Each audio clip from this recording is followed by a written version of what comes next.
This is Indiana Hoosiers Live right here on the Voice of College Football. This is the first ever live bye-week extravaganza. We have a very, very, very special guest The in the third building ever with bye-week us. extravaganza, first one live on YouTube. First live. So very exciting. Yeah, it's like a carnival. And we're not going to waste any time getting to it. We have the best damn lawyer in the land, Brian P. Lauten. Brian, welcome to the show. I appreciate y'all having me, and my self-esteem is skyrocketing. As it should. No, as it should. And we got into it a little bit before, but you're super excited to talk about the case. You feel like it's been a little bit misrepresented in the media. We're super excited to talk about the case just from, people watching it from afar and trying to kind of understand exactly what was happening. And so I guess to lead in and just start you off, what exactly was Lewis Moore fighting? Because from the outside, it looked like the NCAA told everybody right around when they told Diego Pavia he could play, what was it, like January or something, that blanket statement, all these guys are good. And then in like June, it seems like they rug pulled about 75 to 80% of those guys. So would that be an accurate takeaway? Like, what exactly was he fighting against? No, that's a really good question. Look, first, thank you guys so much. And I told y'all before we got on your show that I am so wildly impressed by the fanaticism of Indiana football, because it reminds me so much of my home state of Alabama, and I didn't think anybody was more fanatical than we are. And I figured out that we've met our match. So kudos to Indiana. So yeah, it's a great question, and it drives me a little crazy because it is very esoteric. The whole Sherman Antitrust Act, it's very cerebral and academic, and it's very easy to read the paper and think, oh, this guy's trying to game the system. He's trying to play 3 more years because he went to 3 years of JUCO. That's not the case at all. And I can't underscore that enough. And here's what the real issue is. And the NCAAs, they've serially lost this issue because they should. What they're doing is illegal. And it's this.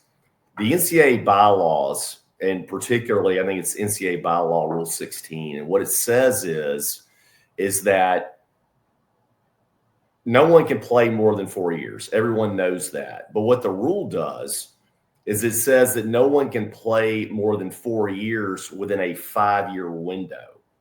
So the issue is, when does that 5-year window start? Well, here's where the NCAA's gotten in trouble, and they just really need to change the rule because they keep losing, and they should. What they're doing is they're starting the clock when someone enrolls in junior college. So in other words, if you go to junior college for a year, you have no chance of playing 4 years in NCAA school. The JUCO schools are not members of the NCAA. So because the clock is starting when you attend a JUCO school, what they're doing is they're ostensibly discriminating against non-NCAA schools and basically dissuading these student athletes, many of which need to go to JUCO, whether it's for academics or they're not ready for a 4-year school or whatever the case may be. They're basically penalizing them from going there and dissuading student athletes from going there and persuading them to go to an NCAA institution by penalizing them for not going there. So it hurts the JUCO schools. It hurts the student athletes who want to attend those. But more importantly, it strips that athlete of an extra year in an NCAA school. So I want to be real clear about this. This is Lewis's 4th year playing. It's not his 6th year. It's not his 7th year. This is his 4th year. This is his last year. The issue is they started the clock on him, the 5-year within a 4-year window, when he enrolled. Now, albeit it's true that he attended a junior college for 3 years, everyone got a blanket waiver during COVID. Everyone. The NCAA said, we're not counting this year. That happened when Lewis was at JUCO. So that's out. The 2nd year he was there, he got a medical red shirt. That year's out. He didn't play. He only partially played for 1 year. But because they started the clock on him, that 5-year window, it wasn't that he's trying to get extra years. He's trying to get his 4th year. And so that's what happened with Pavia, and that's what's happened with multiple athletes. And I can't say enough good things about this guy. He's one of the best clients I've ever represented. The guy's a leader. He's a class act. He calls me sir and Mr. Lauten. I'm like, look, man, I'm Brian. And he has got so much humility And I'm proud of him, and y'all should be proud of him, your fan base, your students, your school. He's just a wonderful guy. I hope that provides some color to what happened. And I'm happy to, if you want me to talk about the Antitrust Act and explain all that, I'm happy to do it. But that's I hope that makes sense what I'm trying to say.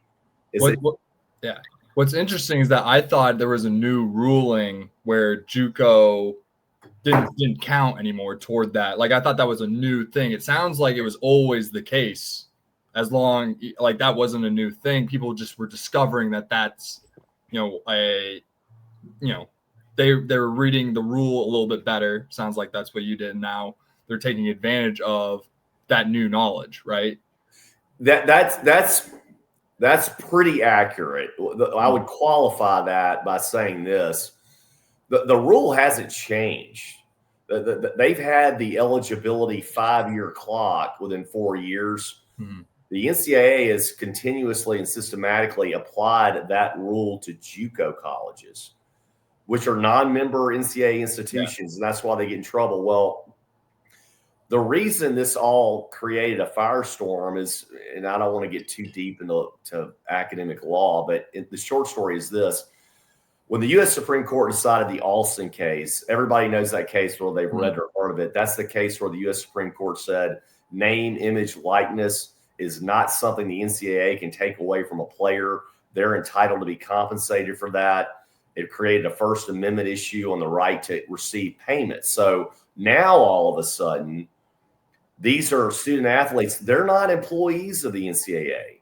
But they've now got a constitutional right to be paid their name, image, and likeness. They have the right to pursue NIL deals. Well, if the NCAA has rules that limit or restrict athletes who attend non-NCAA schools from pursuing those deals because they're being unfairly penalized from a non-member NCAA institution, that is a Sherman Antitrust Act. It's about competition in the labor market.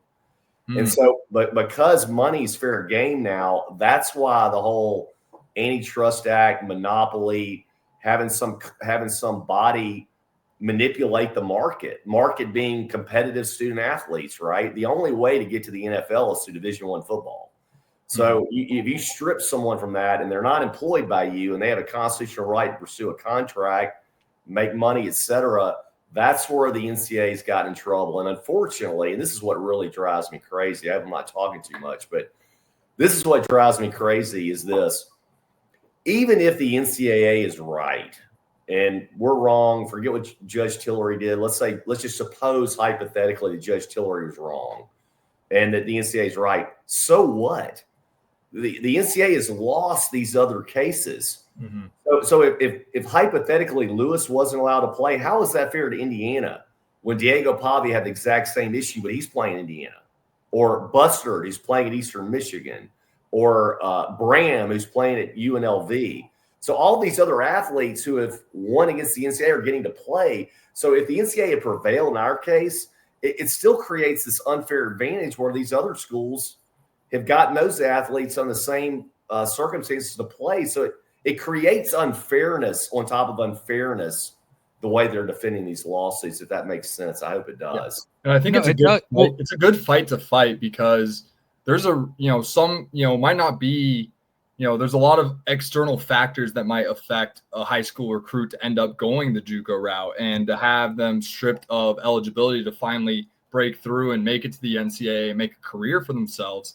It really is unfair, because there might be external factors that, whether it's a high school injury or maybe they weren't, the best student at the time, that limited them from or they were just under recruited. No one knew who they were.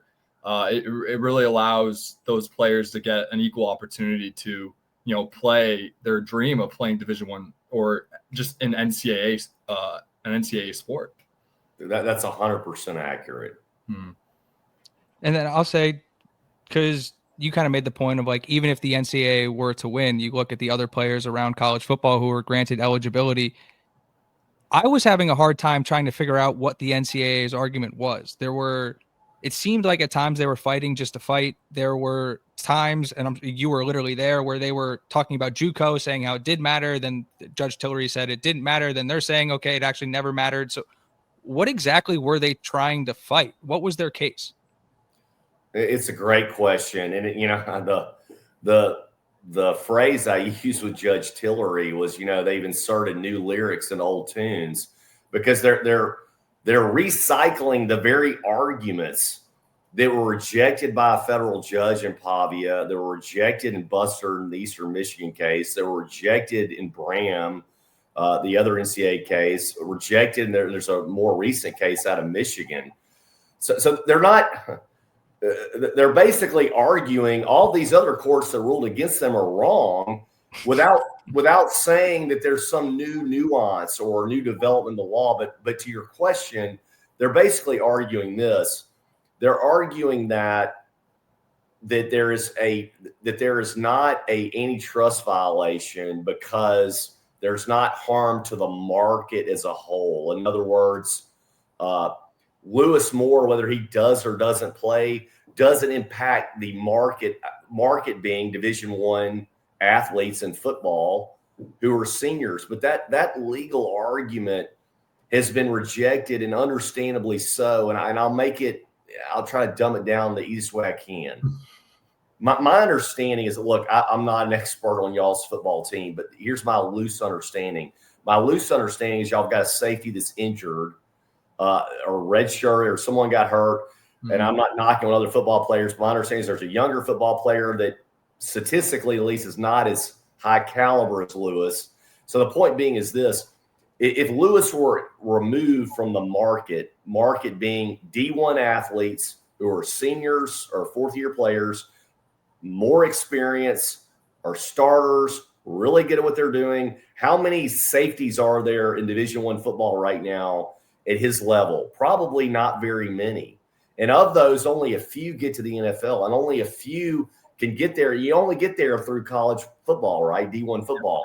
So if he were disallowed from playing, hypothetically, that would take the most qualified athlete at that position in Indiana and remove them from pursuing an NIL deal, right? Because NIL is tied to NCAA participation.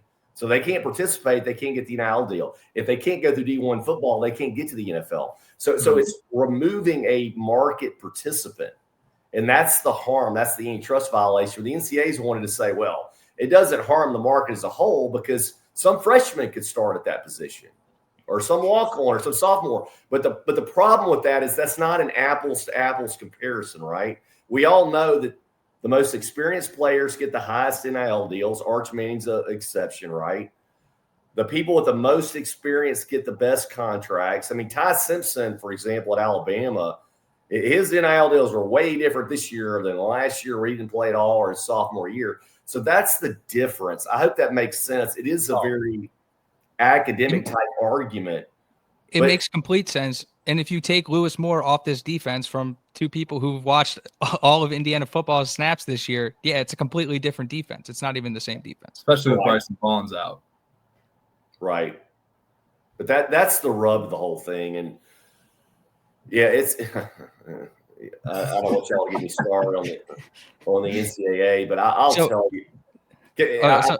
I feel like that scene, A Few Good Men, where the young Marine says, "Can I speak freely?" they are an awful organization, man. I'll tell you, when you start peeling that onion back, I mean, this is a small group of not that many employees. I'm not telling you they're not good people. I'm not telling you they don't work hard. But, man, they came down to Texas and San Antonio and made a fortune off the Final Four. A fortune. We're talking about, we don't know the exact numbers. We're talking about hundreds of millions of dollars in Texas this year, 2025. And then they come into a Dallas court saying, oh, we're not subject to jurisdiction here. We just make hundreds of millions of dollars here. It's just very offensive. That was it hard to not lose your mind sitting in the courtroom listening to that? Because I'm seeing that come, like Michael Nizolik was an all-star during this, reporting all of it live from the courtroom for us to see. But like, I'm sitting there reading that going like, how is this even how is this the argument? Well, I'll tell you, and to be fair, their lawyers are outstanding. They're high caliber. They're great lawyers. The argument they were making on jurisdiction was completely in good faith. It was a very good argument. And they were able to make that argument because, without getting too much in the legal mumbo jumbo, the U.S. Supreme Court has written some law on situations where, when companies, and the NCAA is not a company, it's an unincorporated association. And an unincorporated association means the members. Well, Dallas Baptist is a member, SMU's a member, Baylor's a member, Texas is a member, Indiana's a member, Notre Dame's a member. All the schools you can think of are members of the unincorporated association. And they were able to persuade the U.S. Supreme Court in a different scenario than that type of situation, like for a corporation. Well, if they're really everywhere, you can't sue them everywhere. Is it really where they're, quote, at home? And that was the argument they made. It was very nuanced, very intelligent, very creative. Absolutely a wonderful argument. I'm talking about conceptually, big picture. I take issue with the NCAA saying you don't have jurisdiction over us when you came to Texas and San Antonio this year, this basketball season, and probably made $300 or $400 million. I don't know what the number is, but you can look up. I mean, the CBS contract, for example, on the Alamo Dome, the TV sharing for the Final Four, the amount of money we're talking about is insane. It's insane. And they've kept that money from the student athletes for all these years. And now they're still not giving up on something this basic with Lewis. So I've got pretty strong feelings about it, you can tell. So. I think we all have the same type of sentiment toward the NCAA, especially with the whole NIL dispute over the years. I think it really just left a bad taste in people's mouths that they kept fighting that fight for, what felt like a decade plus. With student athletes saying they were struggling to eat, things like that. Northwestern players going public. I think we all remember when that happened about those types of things. So I think that sentiment for the NCAA is nationwide. Yeah, and I'll just the only other thing I would add to it is this. When you're talking about getting an injunction, which is a fancy way of getting a court order that prohibits someone from doing something, in this case, a court order that prevents the NCAA from enforcing that rule, a big part of that is proving that the person, in this case, the plaintiff, Lewis Moore, would be, suffering irreparable harm.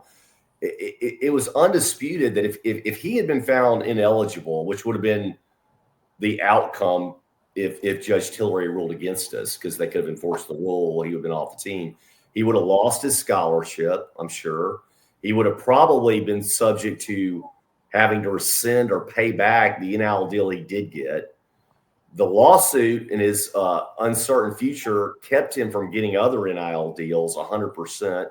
He would have lost the ability to continue to pursue a business degree at Indiana, and y'all know that y'all got the best business school anywhere. He would have lost the right to play college football, which would lead to a Division I, a potential NFL deal, and the harm is immense there.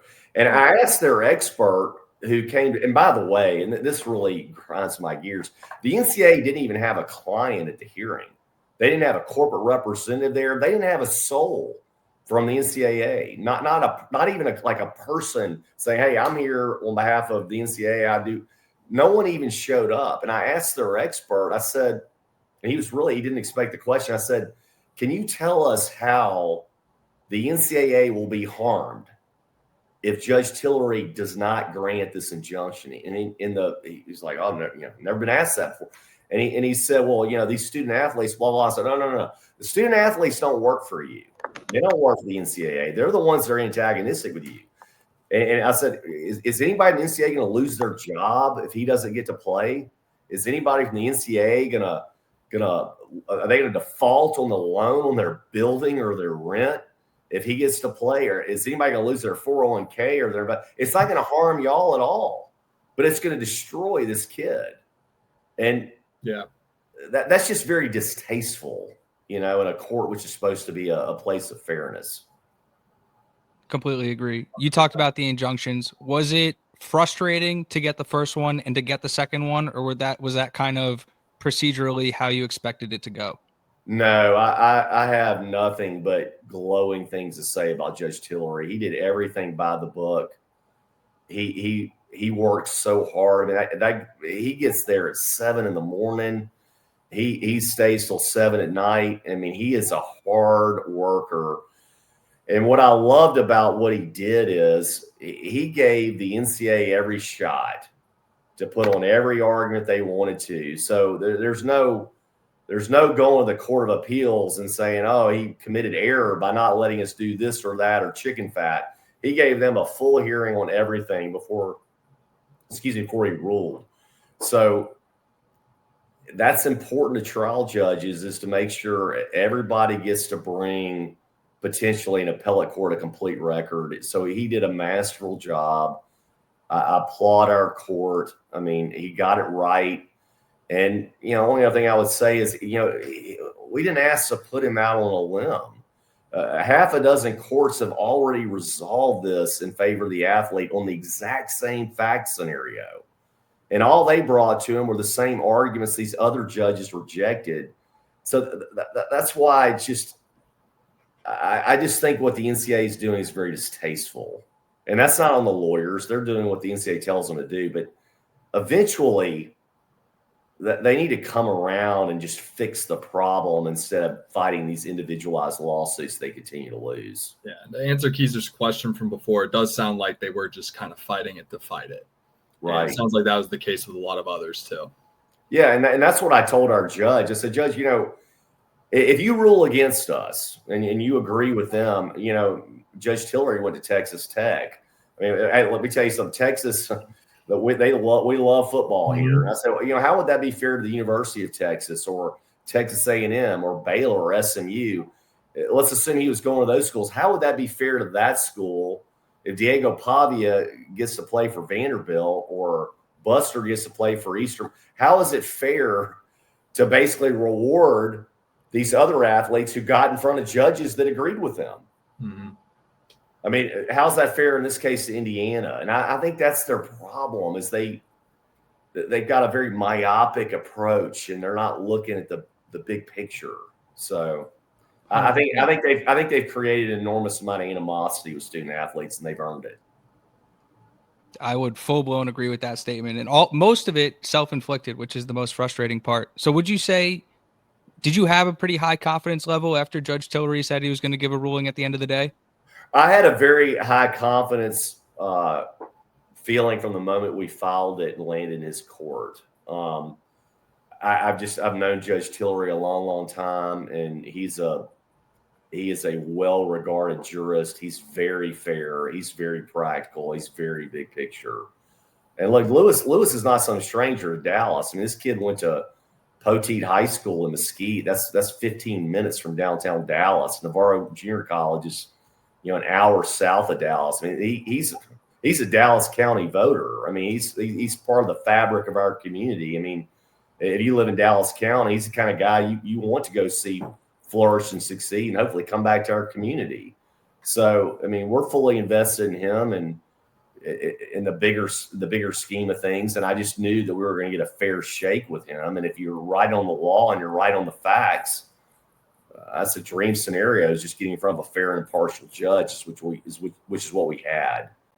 So, yeah, I have a question that's about Lewis Moore, really. And it's a little football related. If you had a chance to catch him play in the Iowa game, what was your reaction when you saw him make that huge interception? Well, y'all aren't going to like this, but to be honest, we couldn't get the damn game on in Dallas. It was on Peacock. That makes sense, actually. Yeah. I mean, I looked, and of course, Tennessee and Ole Miss is the ABC game. I think Notre Dame was on.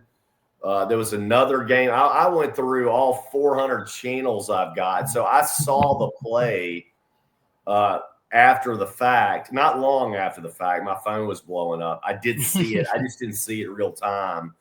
But I am so proud of him, and I really, I know that, fans of college football, we think we know these players and what they like, and we really don't know them at all. We know what we see in the paper. I know Lewis, And I just can't tell you what a wonderful guy he is. He's selfless. He's polite. He's a gentleman. He's an asset to that school. We represent a lot of people that are difficult to represent in my job. And he was a pleasure to help. It's great to hear. Sounds like a true Indiana Hoosier in my book from what you're describing. He's just a class act. And I predict that he's going to be wildly successful, whether it's in the NFL or in life or whatever dreams he pursues. He's going to be wildly successful. I predict that. Love that. Brian, I do have one last question for you. I know you touched on it at the very beginning, but I do want to ask you again. Were you expecting or anticipating the outpouring of love you received from Hoosier Nation, both during the case, like following the case, and then in the aftermath of it? No, honestly, I was completely shocked, and it's wildly flattering. And I'd like to take this moment to use your forum to thank all the people that said all these nice things on Twitter, all these people that have emailed me. I've probably gotten over 100 emails from people I don't know, fans. And I think I told y'all before we went on that I never realized. I know y'all love your football in Indiana, but I didn't realize it was on the fanatical level that, we have at Alabama where I grew up, and I was wrong about that. And it's really kind and humbling, and I really appreciate the support. I mean, a lot of people don't like lawyers, but people don't understand how many late nights we work, how much time we spend from our families, the sacrifices you have to make to try to be prepared on a super high level, do the best you can for people. And we rarely ever get thanked. And so it was very moving, and I'm just very grateful to the Indiana fan base and you guys. It's kind of overwhelming, honestly, but I really, really appreciate it. And I know that Lewis does too. So thank y'all very much. Of course. And the Indiana Hoosier fans, if there's one thing they know how to do, it's an outpouring of love and support for somebody who they feel deserves it. And you got some people in the chat too. Matt Till says, thank you, Mr. Lauten. If you ever find your way to Bloomington, I promise you'll never have to pay for a drink. Brenton Fender says, thank you, Brian. John says, Lauten just might be MVP this year. Well, tell those guys that I am going to come at some point, but I'm going to buy the cocktails. My credit card's got quite a bit of depth on it, so I'm happy to volunteer for that. Love it. Well, like I told you, me and Brad will be out there for the UCLA game, so hopefully we see you out there. Go Hoosiers. Go Hoosiers. Brian, thank you so much for joining us. Thank you, guys. I really enjoyed it. I was honored to be in your program, and I'm following y'all's team every week. Go Hoosiers, and thank y'all for having me. I'm very grateful. Of course, and thank you for your time, effort, and energy. Greatly, greatly appreciated. Thank you so much, Brian. That was Brian P. Lauten, Lewis Moore's lawyer who beat the NCAA, won Lewis Moore his eligibility. Boom. Big time. Just a good guy too. Just a football fan through and through. You can tell, and just like somebody who's got dots his I's and crosses his T's and knows his stuff. And glad to have that guy on our side. Yeah, you did a great job explaining it to our viewers. Yeah, and great job explaining it to me too. For somebody like who really enjoys this kind of stuff, like the like understanding the law and the nuances behind it. So these are really interesting conversations for me.